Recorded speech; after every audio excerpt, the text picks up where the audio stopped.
శ్రీమాత్రే నమః. వైశాఖ మాసపు సోమవారం పరమ పవిత్రమైనటువంటి ఈ కథను ఈ రోజున భక్తి శ్రద్ధలతో ఆలకించండి. సోమవారం పరమేశ్వరుడికి ఎంతో ప్రీతికరమైనటువంటి రోజు. పూర్వం కాంచీపురంలో సిరియాలు అనేటటువంటి ఒక వీర శైవ భక్తుడు ఉండేవాడు. ఆయన ప్రతినిత్యం కూడా 5 జంగమయ్యలకు ఎంతో తృప్తికరంగా భోజనం పెట్టిన తరువాతే తాను భోజనం చేసేటటువంటి వ్రతాన్ని ఆచరిస్తూ ఉండేవాడు. ఆ విధంగా ప్రతిరోజు కూడా 5 జంగమ దేవతలకు వారు కోరినటువంటి భోజనం పెట్టి, వారు కోరినటువంటి వస్తువులు ఇచ్చి వారందరినీ కూడా తృప్తిపరుస్తూ ఉండేవాడు. ఆ సిరియాలు యొక్క భక్తి ఏ పాటితో కనుక్కోవాలని చెప్పి ఒకనాడు పరమేశ్వరుడు జంగమదేవర వేషంలో సిరియాలకు కనిపిస్తాడు. సిరియాలు ఆయనకు అర్ఘ్యపాద్యాదులు ఇచ్చి తమ ఇంటికి అతిథిగా భిక్ష స్వీకరించడానికి ఆహ్వానిస్తాడు. పరమేశ్వరుడు సిరియాలు ఇచ్చేటటువంటి ఆతిథ్యానికి అంగీకరించే ముందే ఆయన్ను మాటల్లో దింపి నెమ్మదిగా విషయం బయటపడతాడు. నీ వ్రతం సంగతి విన్నాను. దానికి ఎన్ని ఇబ్బందులు వచ్చినా కూడా వ్రతభంగం కాకుండా నిర్వర్తిస్తున్నావని విని ఎంతో సంతోషించాను. అలాగే నాకు కూడా ఒక వ్రతం ఉంది. కానీ దానిని నెరవేర్చేటటువంటి గృహస్థులు ఇప్పటి వరకు నాకు ఎవ్వరూ కూడా కనిపించలేదు.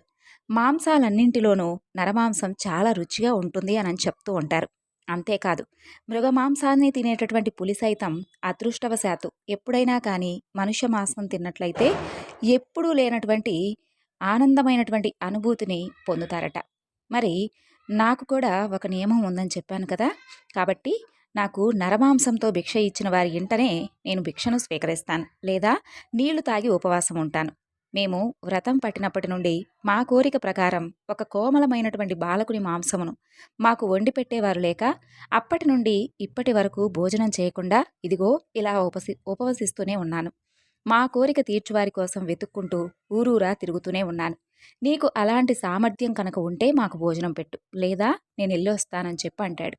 అలా చెప్పి లేవబోయినటువంటి ఆ జంగమదేవరను ఆపి, స్వామి, దీనికోసం ఎంత విచారం ఎందుకు చెప్పండి. నాకు 12 ఏళ్ల పుత్రుడున్నాడు. అతని మాంసంతో మీకు భోజనం పెట్టి మిమ్మల్ని తృప్తిపరుస్తాను. కొంచెం సేపు ఇక్కడే విశ్రమించండి అని చెప్పి సిరియాలు ఇంటికి వెళ్ళి భార్యతో విషయమంతా కూడా చెప్పలేక తడబడుతూ అలా చూస్తూ నించొనుండిపోతాడు. ఆమె బలవంతం మీద ఎలాగో జంగమదేవర కోరిక గురించి చెబుతాడు. ఇదిగో తిరువేంగళాంబ, నేను నీతో ఒక ముఖ్యమైనటువంటి విషయం చెప్పాలి. అదేమిటి అంటే, నాకు ఒక జంగమయ్య కనిపించాడు. అయితే అతను మాత్రం ఒక అడగరానటువంటి కోరికను కోరాడు. అయితే ఆ కోరికను కూడా నేను సమ్మతించాను. ఆ కోరిక ఏమిటి అంటే, ఆ జంగమయ్యకు నరమాంసం మాత్రమే కావాలట. కాబట్టి నరమాంసంతో అతను భుజించాలి అనేటటువంటి అతని కోరికను వ్యక్తపరిచాడు. అందుకు నేను కూడా సందేహం వ్యక్తపరచకుండా సరేనని చెప్పాను అని చెప్తాడు సిరియాలు. సిరియాలు చెప్పినటువంటి మాటలు విన్న ఆమె భార్య ఈ విధంగా అంటుంది. దేనికి అంతగా శంకిస్తున్నారు? మనకు ఇచ్చువాడు ఆ పరమేశ్వరుడు. మీరు ఇస్తున్నారు కదా, మీరు నా ప్రాణేశ్వరుడు. కాబట్టి ఇందులో ఎలాంటి బాధపడకుండా, ఏమాత్రం శంకించకుండా వెళ్ళి ఆ జంగమయ్యని తీసుకొనిరా, నేను భోజనానికి సిద్ధం చేస్తానని చెబుతుంది. ఇక వెంటనే శ్రీయాలు ఏమాత్రం ఆలోచించకుండా ఆ జంగమయ్య కోసమై అంతా వెతుకుతూ ఉంటాడు. మా కోసం వెతకడం దేనికి? ఇక్కడ అక్కడ అని ఏమిటి? ఎక్కడ చూసినా మేమే ఉంటాం. అయినా మాలాంటి జంగములకు మీ వంటి గృహస్థులు పట్టుకొమ్ములు అంటూ సిరియాలను మెచ్చుకుంటూ అతనితో పాటు బయలుదేరతాడు. ఇంటికి వచ్చినటువంటి అతిథిని శివపూజ చేసుకోమని చెప్పి సిరియాలు చెప్పినా విననటువంటి అతని చేత తానే కావలసినటువంటి పదార్థాలన్నీ కూడా ఇచ్చి బలవంతంగా శివపూజ చేయిస్తాడు. ఇక జంగమయ్య తన కోసం వండినటువంటి పదార్థాలు చూపించమని చెప్పి పట్టుబట్టగా సిరియాలు భార్య ఒక పాత్రలో బాలకుని మాంసంతో వండినటువంటి కూరను తీసుకొచ్చి ముందు పెడుతోంది. దానిని చూసినటువంటి జంగమయ్య, దీనిలో తలకాయ మాంసమేది? అది చాలా రుచిగా ఉంటుందట కదా. మాంసం తినేవాళ్ళు పట్టణాలలో మాంసం అమ్మేటటువంటి కటిక వాళ్ళ నుండి మేకతలలు ఆశగా కొనుక్కొని పోవడం నేను చాలాసార్లు చూశానయ్యా. అది లేనటువంటి ఈ మాంసం నాకెందుకు అని చెప్పి లేచిపోబోయినటువంటి అతన్ని మరలా ఏదో ఒక విధంగా ప్రతిమాలి ఆ యొక్క శిశువు శిరస్సును తెచ్చి, దేవా, ఇది కేశాలతో ఉంది. పూర్వం అగస్త్య మహర్షి ఒక ముని నరమాంసం పెట్టి అతని చేత శపింపబడ్డాడు కదా. అందులకే ఈ విధంగా మేము నరమాంసం చేసినప్పటికీ కూడా అతని యొక్క శిరస్సును మేము వండలేదు. కాబట్టి ఇప్పుడే ఈ తలను వండి తీసుకొనొస్తామని చెప్పి అతని భార్య కూడా ఆ యొక్క తలకాయను తొందరగా వండి తీసుకొనొస్తుంది. ఆ కపట జంగమయ్య సిరియాలతో ఇలా అంటాడు, "శెట్టి, నువ్వు నీ అర్ధాంగి నా పట్ల కనపరుస్తున్నటువంటి దృఢభక్తికి, మీరు చాలా వేగంగా సమకూరుస్తున్నటువంటి పదార్థాలకు నిజంగా నేను చాలా సంతోషించానయ్యా. కానీ ఇంకొక పని ఉంది. నా కుడి పక్కన నువ్వు కూడా కూర్చొని నీ అర్ధాంగి వడ్డిస్తూ ఉండగా మనిద్దరం చక్కగా కబుర్లు చెప్పుకుంటూ సంతోషంగా భుజించాలి. అలా అయితే సరే, లేదా నేను పోయి వస్తానని చెప్పి మరలా లేవబోతాడు.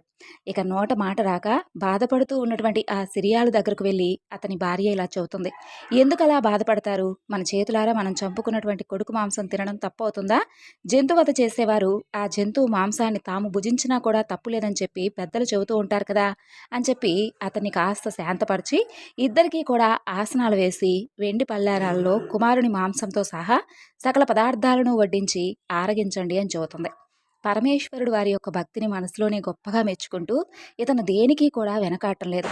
ఇక ఇతని భార్య అయితే ఇతని కన్నా కూడా గొప్ప సాహసిగా ఉందే. స్త్రీలకు ఉన్నటువంటి మనోనిబ్బరం పురుషులకు ఉండదు కదా, వీళ్ళను మోసం చేయలేమని చెప్పి ఆలోచించుకొని సిరియాలతో, అవునయ్ శెట్టి, ఇంట్లో అన్నీ సమకూర్చారు, బానే ఉంది, మరి ఇక భోజనం చేయడమే తరువాయి. కానీ ఇంకొక గొప్ప లోపం ఉందోయ్, దానిని కూడా నువ్వు కనుక తీరిస్తే సుఖంగా నీతో పాటు విందును ఆరగించి నా ద్రోహం నేను పోతానయ్యా. ప్రపంచంలో ఎవరైనా కానీ తమ ఇంట్లో విందును ఏర్పరిచినప్పుడు పుత్రమిత్ర కలత్ర దాస దాసీ జనాలతో ఆనందంగా తినాలి కదా. నీకు కుమారుడున్నావని చెప్పావు కదా, అతన్ని కూడా పిలువు, వారితో పాటు విందు ఆరగిద్దామని చూతాడు.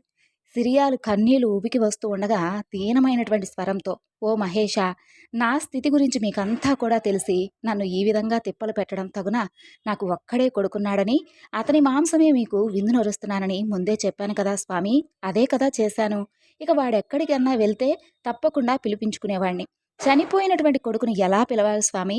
పిలిచినా వాడెలా వస్తాడు? ఈ ఆలోచనలన్నీ కూడా మానుకొని ముందు మీరు భోజనం చేయండి అని చూతాడు. దానికా జంగమయ్య మహా ఉద్రేకంతో లేచి బాగా కోపగించుకున్నవాడిలా, చీచి, నీవా నీవు పుత్రకుతంత్రుడవు, అపుత్రస్య గతిర్నాస్తి అంటారు కదా, నీలాంటి గతిమాలిన వారింట్లో భోజనం చేయడం కంటే ఇవాళకి పస్తులుండడం మేలు అని చెప్పి విసుక్కుంటూ ఉన్నటువంటి ఆ జంగమయ్యకు సమాధానం చెప్పలేక సిరియాలు మౌనంగా ఉంటాడు. ఇక జంగమయ్య సిరియాలు భార్యను పిలిచి, ఓ తిరువెంగళాంబ, నీ మగడు చూడవే, ఎంత చెప్పినా కూడా వినడం లేదు. నువ్వైనా నా మాట మన్నించి నీ చిన్ని కుమారుణ్ణి పేరు పెట్టి పిలువమ్మా. తల్లి పిలిస్తే రానటువంటి బిడ్డడుంటాడా? ఉండడు కదా. బిడ్డలకు దేనికైనా అడ్డం ఉంటుందేమో కానీ మాతృప్రేమకు కొంచెం కూడా అడ్డం ఉండదు.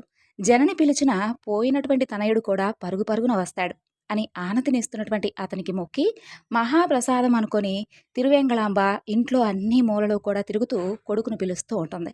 ఆ బాలకుడు సజీవుడై పరిగెత్తుకొని వస్తూ అతన్ని తీసుకొని జంగమయ్య ఉన్నటువంటి ప్రదేశానికి వెళ్ళింది ఆ తిరువెంగళాంబ. అక్కడ జంగమదేవరకు బదులు సకల పరివారంతో సహా పరమేశ్వరుడు ప్రత్యక్షమై ఉంటాడు. వారి భక్తికి మెచ్చి వారిని తమ యొక్క ప్రమదగమనంలో కలుపుకొని కాంచీపుర వాసులందరినీ కూడా కైలాసంలో స్థానమిచ్చేలా చేస్తాడు పరమేశ్వరుడు. అయితే స్వామివారు అంతటి ఉత్తమమైనటువంటి స్థానాన్ని సిరియాలకు కల్పిస్తే సిరియాలకు కాస్త గర్వం ఎక్కువైపోతుంది.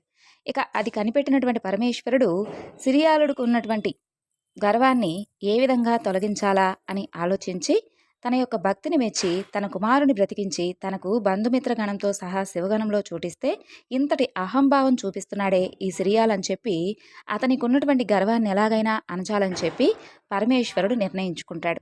అలా ఒకనాడు, ఏమోయ్ సిరియాలు, మనం ఒకనాడు భూలోకానికి వెళ్ళి వద్దాం పదా అంటూ తనతో పాటు రమ్మని చెప్పి అతను చెయ్యి పట్టుకొని ఇద్దరూ కలిసి జంగమ రూపాలలో నిమ్మవ్వ అనే ఆవిడింటికి వెళ్తారు. వారిని చూసి ఆవిడెంతో సంతోషించి, మా ఇంటిని పావనం చేయడానికి వచ్చినటువంటి భూరుద్రులు మీరు, మీరు మా ఇంట భిక్ష తీసుకోండి అని చెప్పి ప్రార్థించి వారిరువురికి కూడా శయ్యను పరిపించి, కొంచెం సేపు విశ్రాంతి తీసుకోండి, నేను ఈ లోపల వంట చేసేసి స్నానానికి ఏర్పాటు చేస్తానని చెప్పి తన పనిలో నిమగ్నమై ఉంటుంది నిమ్మవ్వ. ఇక జంగమ రూపాలలో ఉన్నటువంటి వారిరువురూ కూడా ఎంతో సంతోషంగా కబుర్లు చెప్పుకుంటూ ఉండగా నిమ్మవ్వ వంట పూర్తి చేసి వారి స్నానానికి నీరు సరిపోదని చెప్పి చూసి కడవ తీసుకొని ఏటికి వెళ్తుంది. నీళ్లు తీసుకొని వద్దామని చెప్పి వెళ్తుంది. ఇక నిమ్మవకు ఒక కొడుకుంటాడు. అతను పశువులు కాయడానికి వెళ్తాడు. మధ్యలో పాపం అతనికి విపరీతమైనటువంటి ఆకలి వేస్తుంది. బాగా ఆకలి వేసి ఇంటికి వచ్చి అమ్మా అమ్మా అంటూ పిలుస్తూ తల్లి కోసం వెతుకుతాడు. నిమ్మవ్వ కనిపించలేదు, కానీ అక్కడ ఒక పల్లెంలో అతిథుల కోసం చేసి పెట్టినటువంటి బూరెలు మాత్రం కనిపిస్తాయి. ఆకలి వేయడం వలన వాటిని రెండింటిని తీసుకొని తింటూ బయటకు వెళుతూ నీళ్లు తీసుకువస్తున్నటువంటి తల్లి కంటపడతాడు. ఆమె కొడుకును చూసి, ఓరి కుక్క, భక్తుల కోసం సిద్ధం చేసినటువంటి వంటలను నీవు తీసుకొని తింటావా? నీలాంటి కొడుకు ఉంటే ఏమిటి, లేకుంటే ఏమిటి అని చెప్పి కోపంతో అతన్ని చావగొట్టి గాడిలోకి తోసివేసి ఆ శవంపై ఒక తొక్కు కప్పి మరలా శుచి స్నానం చేసి పరిశుద్ధంగా వంటలన్నీ కూడా చేసేస్తుంది. ఆ విధంగా మరలా తిరిగి నీరు తీసుకురావడానికై ఏటికి వెళ్తుంది.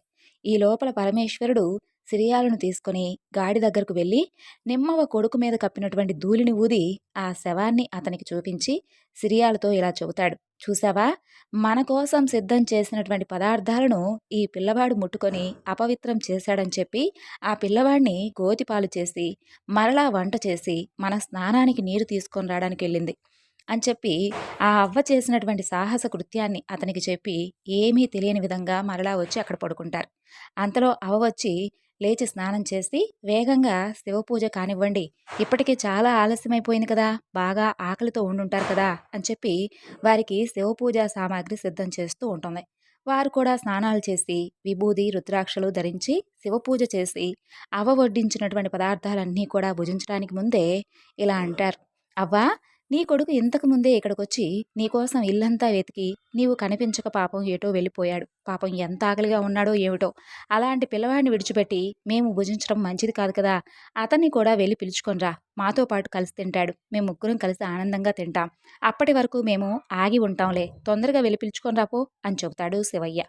ఆ మాటలు విన్నటువంటి నిమ్మవ్వ, ఇదిగో ఓ నీలకంఠ, నన్నెందుకయ్యా మాయ చేయాలని చూస్తున్నావు? ఆడదాన్నని నన్ను ప్రభలో పడేయాలనుకుంటున్నావా? నీ వేషాలిక మానుకో. నేనేమన్నా సిరియాలనుకుంటున్నావా ఏమిటి? కొడుకును చంపి నిన్ను మెప్పించి తిరిగి మరలా ఆ కొడుకుతో నువ్విచ్చేటటువంటి కైలాసమేమి నాకు అవసరం లేదు. నా కొడుకు స్వయంకృతాపరాధ దోషంతో చనిపోయాడు. వాడి పాపం వలన వాడు పోయాడు. అలాంటి పాపిష్టి కుమారుడు నాకు అవసరం లేదు. నేను వాడిని పిలవను. వాడు రాడు, పొద్దుపోతుంది. మీరు భోజనం చేయండి ముందు. నా కొడుకు మాట అసలు మీకెందుకు? పాపాత్ముడు చావక బ్రతుకుతాడా? చచ్చినవాడు మరలా తిరిగి వస్తాడా? వచ్చినా నేను మెచ్చను కదా. ఇక ఆలస్యం చేయకుండా మీరు భోజనం చేయండి అని చెబుతూ ఉన్నటువంటి నిమ్మవ్వ ధైర్య స్థైర్యాలకు ఆ సిరియాలు సిగ్గుపడి ముఖం దించుకుంటాడు. అతను అలా నిశ్చేష్టుడై ఉండగానే పరమేశ్వరుడు పార్వతీ సమేతంగా ప్రత్యక్షమవుతాడు. అది చూసినటువంటి నిమ్మవ్వ, పరమేశ్వరా, ఏమిటయ్యా అసలు నీ లీలలు? ముందేమో ఒక కొంటి వేషంతో వస్తావు, మమ్మల్నేమో భ్రమలో పెట్టేస్తావు. తర్వాత నీ యొక్క నిజరూపాన్ని చూపించి రారమ్మంటూ పిలుస్తావు, వరాలను కోరుకోమంటావు. నీ పనులు నాకేమీ తెలియనివి కావు, కానీ నేను మనిషినైనప్పటికీ నువ్వు చేసేటటువంటి మాయలకు మాత్రం లొంగను సుమా. నువ్వు నా ఇంట భోజనానికి వచ్చావు కదా, 2 సార్లు నా చేత వంట చేయించావు. మరిప్పుడు భోజనం మానుకొని ఇలా మాయ రూపాలు చూపిస్తే నేను ఊరుకోను. నీకు నీ యొక్క ఇదివరకు భక్తుల్లాగే నేను కూడా నీ యొక్క మాయోపాయాలకు లొంగి నువ్విచ్చేటటువంటి వరాలకు సంతోషించి ఈ లోకంలో చిరకాలం బ్రతికి చివరకు కైలాసాన్ని చేరేదాన్నైతే అస్సలు కాను. నువ్వు ఒకవేళ ఇప్పుడే కైలాసానికి రమ్మన్నా కూడా నేను రాను. ఇంకేమీ వేషాలు లేకుండా తిన్నగా కూర్చొని నేను వడ్డించినటువంటి వంటలన్నీ కూడా ఆరగించి మరీ వెళ్ళాలి. అప్పటి వరకు నిన్ను విడిచిపెట్టను, అలాగే కథలనివ్వను అని చెప్పి పట్టుబడుతుంది నిమ్మవ్వ. పరమేశ్వరుడికి ఇక వేరే దారి లేక ఆమె వడ్డించినవన్నీ కూడా తింటూ తన గర్వానికి సిగ్గుపడుతూ ఉన్నటువంటి సిరియాలను అనునయిస్తూ, నువ్వెందుకయ్యా ఇంత చిన్నబోతున్నావు? పన్నగభూషణుని యొక్క భక్తుల చరిత్రలు ఎప్పుడూ కూడా వినలేదా, చూడలేదా అంటూ సిరియాలకున్నటువంటి గర్వాన్ని అణిచివేస్తాడు పరమేశ్వరుడు. ఈ విధంగా తనకు వచ్చినటువంటి గర్వాన్ని తనలో తానే అసహించుకొని ఆ యొక్క సిరియాలు నన్ను క్షమించమంటూ పరమేశ్వరుని పాదాలపై పడతాడు. ఇక అంతటితో సిరియాలకున్నటువంటి గర్వం అంతా కూడా అణిగిపోతుంది. ఇక ఇప్పుడు పరమేశ్వరుని యొక్క మహాభక్తురాలు బెజ్జమహాదేవి గురించి తెలుసుకుందాం. బెజ్జమహాదేవి ప్రతిరోజు కూడా పరమేశ్వరుని పూజిస్తూ ఉండేది. ఎన్నో భక్తి గీతాలను పాడుతూ ఉండేది. ఒకనాడు పూజా మందిరంలో పరమేశ్వరుడి యొక్క ప్రతిమను చూస్తున్నటువంటి ఆమెకు ఒక విచిత్రమైనటువంటి ఆలోచన కలుగుతుంది. అదేమిటంటే, లోకంలో ఉన్న వారందరికీ కూడా తల్లిదండ్రులు ఉన్నారు, కానీ నా పరమేశ్వరుడికి తల్లి లేదు. పరమేశ్వరుడు పులిచర్మం కట్టుకుంటాడు, పాములను మెడలో వేసుకుంటాడు, శ్మశానంలో తిరుగుతూ ఉంటాడు, ఒంటికి బూడిద రాసుకుంటాడు. తల్లి ఉంటే ఇవన్నీ చూస్తూ ఊరుకుంటుందా? విషం తాగనిచ్చేదా? ఈ విధంగా భిక్షాటన చేయనిచ్చేదా? ఎవరికైనా కానీ తల్లి లేకపోవడం కంటే మించినటువంటి కష్టం ఈ లోకంలో ఏముంటుంది? అదే తల్లి ఉంటే బిడ్డలను దగ్గర నుండి ఆలనా పాలనా చూసుకుంటూ ఉండేది. పెళ్లి పేరంటాలు చేస్తుంది. తల్లి ఉంటేనే కదా అందరికీ ఆ భాగ్యం దక్కేది. పాపం పరమేశ్వరుడికి తల్లి లేకపోవడం వల్ల ఒంటరిగా తిరుగుతూ ఉంటాడు. ఎవరో ఎందుకు, పరమేశ్వరుడికి నేనే తల్లినవుతాను, పరమేశ్వరుడికి పెంచినటువంటి తల్లిని అని అనిపించుకుంటానని చెప్పి అనుకుంటుంది బెజ్జమహాదేవి. ఆ విధంగా అనుకున్నదే తడవుగా శిశువు అంతటి పరిమాణంతో ఉన్నటువంటి శివుడి ప్రతిమను తయారు చేస్తుంది. దానినే శిశువుగా భావించి లాలించి ముద్దాడుతుంది. కాళ్ల మీద పడుకోబెట్టుకొని తలంటు స్నానం చేయిస్తుంది. నలుగుతో శరీరం అంతా కూడా రుద్దుతుంది. దోసిలతో నీళ్లు తీసుకొని పొట్ట మీద చరుస్తూ పోస్తుంది. కళ్ళల్లోకి నీళ్లు పోకుండా నుదురు మీద అరచేయి అడ్డం పెట్టి స్నానం చేయిస్తుంది. స్నానం అయిపోయిన తర్వాత చెంబుతో నీళ్లు తీసుకొని శివుని చుట్టూతా తిప్పి దిష్టి తీస్తుంది. మెత్తని గుడ్డతో ఒళ్ళు తుడుస్తుంది. తుడిచిన తర్వాత ధూపం వేసి ఉయ్యాలలో పడుకోబెడుతుంది. అలా ఊపుతూ జోలపాట పాడుతుంది. 3 కళ్లకు కాటుక పెడుతుంది. ఆ ప్రతిమను శిశువుగా భావిస్తూ దొంగాటలాడుతుంది. ఒక వేలును ఆసరాగా ఇచ్చి నడకలు నేర్పుతుంది. ఇలా రోజు అనేకములైనటువంటి బాల్యోపచారములు చేస్తూ వాత్సల్యమైనటువంటి భక్తితో పరమేశ్వరుని సేవించుకుంటూ ఉంటుంది. ఆయన మీద తన భక్తిని ఆ విధంగా తీర్చుకుంటూ ఉంటుంది బెజ్జమహాదేవి. ఆమె తల్లి ప్రేమను చూసి ముగ్ధుడైనటువంటి హరుడు ఆమె కోరిన విధంగా 5 ఏళ్ల బాలుళ్లా ప్రవర్తించేవాడు. ఆమె కొంగు పట్టుకుని తిరుగుతూ ఆమె యొక్క ఉపచారాలన్నీ కూడా ఆనందంగా స్వీకరిస్తూ ఉండేవాడు. ఒకే రోజు ఆమె భక్తిని పరీక్షించాలని చెప్పి పరమేశ్వరుడు నిశ్చయించుకుంటాడు. ఆ విధంగా ఒకనాడు ఏదో రోగం వచ్చిన వాడిలా వెన్న తినిపించపోతే తినేవాడు కాదు. పాలు పట్టపోతే నోరు తెరిచేవాడు కాదు. పెదవులు బిగించి మాట్లాడకుండా ఉంటాడు. అయ్యా, ఏమైందయ్యా నీకు? ఇలా అయిపోతున్నావేమిటి? ఎవరు ఏది పెడితే అది తింటావు కదా. ఒక భక్తుడు మాంసం నివేదన చేస్తే తిన్నావు. ఇంకొక భక్తుడు నెత్తి మీదకెక్కి తొక్కితే తొక్కించుకున్నావు. నీవింత అమాయకుడు కాబట్టే అందరూ కూడా నిన్నిలా చేస్తున్నారంటూ నిష్ఠూరాలాడుతుంది. ఎంత దిష్టి తగిలిందో ఏమోనమ్మా నా బిడ్డకు అని చెప్పి దిష్టి కూడా తీసివేస్తుంది. ఎన్ని చేసినా కూడా పరమేశ్వరుడికి తగ్గలేదు. అయ్యో, ఎందుకలా నీ శరీరం చల్లగా మారిపోయింది? ఈ రోగం ఏదో నాకొచ్చినా బాగుండేది కదా. మాట్లాడవేమిటయ్యా? ఓ దైవమా, నా బిడ్డను రక్షించలేవా అంటూ పరిపరి విధాలుగా వాపోతుంది. అలా ఎన్ని ఉపచారాలు చేసినా పరమేశ్వరునిలో ఏ మార్పు రాదు. జరగరానిదేమైనా జరిగితే నేనెలా బ్రతకాలయ్యా? ఒంటరిగా బ్రతికే ధైర్యం ఇక నాకు లేదు. ఆ పాడు రోజేదో నా పాలిట పడకముందే ఈ గుక్కెడు ప్రాణం కుటుక్కుమనిపించుకుంటానంటూ తల శివలింగానికేసి కొట్టుకుంటూ ఉంటుంది. నుదురు చిట్లుతుంది. రక్తం ధారగా కారుతుంది. అంతలో ఒక అద్భుతం జరుగుతుంది. కళ్ళు మిరమిట్లు గొలిపే విధంగా మెరుపులు మెరుస్తాయి. పెలపెలమంటూ శబ్దాలొస్తాయి. శివలింగం స్థానంలో పులి చర్మాన్ని ధరించి మెడలో నాగాభరణంతో జటాజూటంలో నెలవంకతో పరమేశ్వరుడు ప్రత్యక్షమవుతాడు. ఇక బెజమహాదేవి తన యొక్క తల శివుడి తొడను ఆనుకొనుంటుంది. ఆమె నుదుట రక్తం అదృశ్యమవుతుంది. ఆమె తల మీద చేయి వేసి అమ్మా లే అని అంటాడు ఆప్యాయంగా. బెజమహాదేవి తలెత్తి చూస్తుంది. చూస్తే ఎదురుగా ప్రసన్నమైనటువంటి వదనంతో పరమేశ్వరుడు, ఆ వెనుక పార్వతీదేవి, నంది, భృంగి వంటి ప్రథమ గణాలు అందరూ కూడా కనిపిస్తారు. నీ ప్రయత్నాన్ని మానుకో అమ్మా, నీ భక్తిని నేను మెచ్చాను. నీకేం వరం కావాలో కోరుకో, తప్పకుండా ప్రసాదిస్తానంటాడు. నాకు వరం ఎందుకయ్యా? ఇప్పుడు రోగంతో బాధపడుతుందెవరు? నువ్వా నేనా? నువ్వే కదా. ఏ అనారోగ్యం లేకుండా సంపూర్ణ ఆరోగ్యవంతుడై ఉంటే అంతకన్నా ఈ తల్లికి కావలసిందేముంటుంది తండ్రి? నాయనా, నీవు సంతోషంగా ఆరోగ్యంగా ఉండాలి అని అంటుంది అమాయకత్వంగా. ఆమె యొక్క వాత్సల్యమైనటువంటి భక్తికి పరమేశ్వరుడు ఎంతో ఆనందిస్తాడు. అమ్మా, నీలాంటి తల్లి ఉంటే అసలు నాకు రోగం ఎందుకు వస్తుందమ్మా? నువ్వు నాకు తల్లివి కాబట్టి ఈ ముల్లోకాలకు కూడా తల్లివే. కాబట్టి ఈ ముల్లోకాలన్నిటికీ కూడా నీవు ముత్తలివి. ముత్తవ్వ అనే పేరుతో గొప్ప ప్రఖ్యాతి పొందుతావమ్మా. అంత్యములో కైలాసానికి చేరుకుంటావు అని ఆశీర్వదించి అందరితో పాటుగా పరమేశ్వరుడు అక్కడి నుండి అంతర్ధానమవుతాడు. పూర్వం శబరి నదీ తీరమందున ఒక అరణ్యంలో కులీనుడు అనే ఒక బోయవాడు తన భార్యా బిడ్డలతో నివసిస్తూ ఉండేవాడు. తనకు వేట తప్ప మరొక ఆలోచన అనేది లేదు. కడుమూర్ఖుడు. వేటకు వెళ్ళడం, జంతువులను చంపడం, వాటిని కాల్చి తిని తాను తన భార్యా బిడ్డలకు తినిపించడం, ఇవి తప్ప మరేమీ కూడా తెలియదనమాట అతనికి. అయితే జంతువులను వేటాడటంలో ఎంతో నేర్పు కలిగినవాడు. క్రూర మృగాలు సహితం ఆ బోయవాడిని చూసి భయపడి పారిపోయేవి. అందువలన అతను వనమంతా కూడా నిర్భయంగా తిరుగుతూ ఉండేవాడు. అయితే ఒకనాడు ప్రతిరోజులాగా వేటకు వెళ్లేందుకై బయలుదేరి వెళ్తాడు. ఆనాడు జంతువులేమీ కూడా అతని కంట పడలేదు. సాయంకాలం అవుతుంది. ఒట్టి చేతులతో ఇంటికి వెళ్లేందుకు అతని మనసు అస్సలు అంగీకరించకపోవడం వలన పొద్దుగూకిపోవచ్చులే అని చెప్పి అక్కడే ఉన్నటువంటి మారేడు చెట్టు పైకెక్కి ఒక్క జంతువైనా రాకుండా ఉంటుందా అనుకుంటూ ఎదురు చూస్తూ ఉంటాడు. అలా తెల్లవారుతున్న సమయంలో చలి ఎక్కువగా ఉండేటటువంటి ఆ సమయంలో మంచు బాగా కురుస్తూ ఉంటుంది. ఇక కొమ్మలను దగ్గరకు లాక్కొని వాటితో తన శరీరాన్ని కప్పుకుంటాడు. ఆ కొమ్మలకు ఉన్నటువంటి కొన్ని ఎండుటాకులు రాలి చెట్టు కిందే ఉన్నటువంటి శివలింగం మీద పడతాయి. ఆ రోజు మహాశివరాత్రి. అందులోనూ ఆ బోయవాడు రాత్రంతా తిండి తినక జాగరణలో ఉంటాడు. అయితే అతనికి ఏమీ తెలియకపోయినప్పటికీ మారేడు పత్రములు శివలింగంపై పడ్డాయి కాబట్టి ఇంకేముంది, శివరాత్రి మహిమ ఆ బోయవాడికి సంప్రాప్తిస్తుంది. మాఘమాసంలో కృష్ణపక్ష చతుర్దశి రాత్రి అంతా కూడా జాగరణ, పైగా శివలింగంపై బిల్వపత్రాలు పట్టడం వలన, పైగా తిండి లేక ఉపవాసం ఉండినవాడు అవడం వలన ఇవన్నీ కూడా ఆ బోయవాడికి మేలు చేసినవిగా మారతాయి.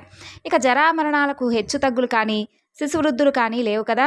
పూర్వజన్మలో చేసుకున్నటువంటి పాప పుణ్యాలను బట్టి మానవుడు తన జీవితాన్ని గడపవలసిందే. మరికొన్ని సంవత్సరాలకు ఆ బోయవాడికి వృద్ధాప్యం కలిగి మరణం ఆసనమయ్యేటటువంటి వేళ ప్రాణాలు విడిచిపెడతాడు. వెంటనే యమభటులు వచ్చి అతని ప్రాణాలు తీసుకుపోతూ ఉండగా కైలాసం నుండి శివదూతలు వచ్చి యమదూతల చేతిలో ఉన్నటువంటి ఆ బోయవాడి జీవాత్మను తీసుకొని పరమేశ్వరుడి దగ్గరకు వెళ్తూ ఉంటారు. అయితే యమభటులు చేసేది లేక యముడితో జరిగినటువంటి విషయం అంతా చెబుతారు. వారి మాటలు విన్నటువంటి యమధర్మరాజు కొంత తడు ఆలోచించి పరమేశ్వరుడి వద్దకు వెళ్తాడు.